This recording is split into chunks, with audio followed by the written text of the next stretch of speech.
ছেলেটি এবং মেয়েটি দুজনে তখন ক্লাস 12-এ। ছেলেটির সঙ্গে মেয়েটির পরিচয় হয় মেয়েটির একটি বান্ধবীর দ্বারা। মেয়েটির বান্ধবী ছেলেটির আত্মীয় হয়। ছেলেটা এবং মেয়েটা দুজনেই হোস্টেলে থাকতো। তাদের কথা শুরু হয় ঈদের ছুটিতে এসে। হাই, হ্যালো, আপনার নাম কি?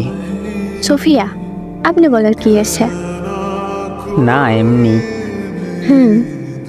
আচ্ছা, পরে কথা বলি, আমি রোজা আছি তো। যাও ইফতার করো, সময় হয়ে গেল প্রায়। তুমি রোজা রাখো নাই? না। আচ্ছা, বাই। বাই।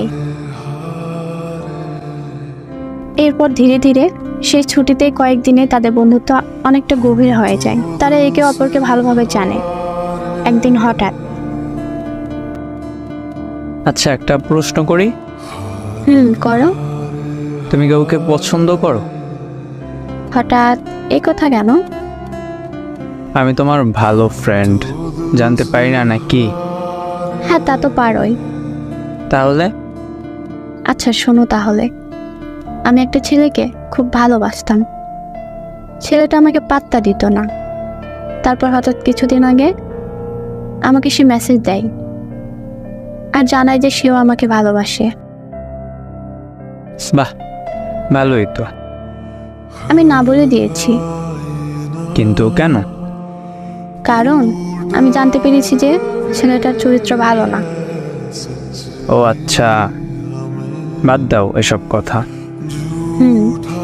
অনেক ভালো কাউকে পাবে তুমি। এবার তোমারটা বলো, কেউ আছে নাকি? কি আর বলবো, আমাকেও মেয়েরা পাত্তা দেয় না।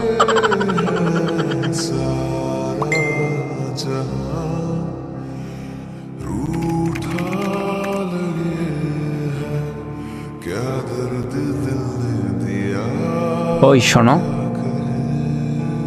বলো। তোমাদের হোস্টেলে ফোন চালাতে দেয়? না। ও, আমাদেরও দেয় না, কিন্তু আমি লুকিয়ে চালাই।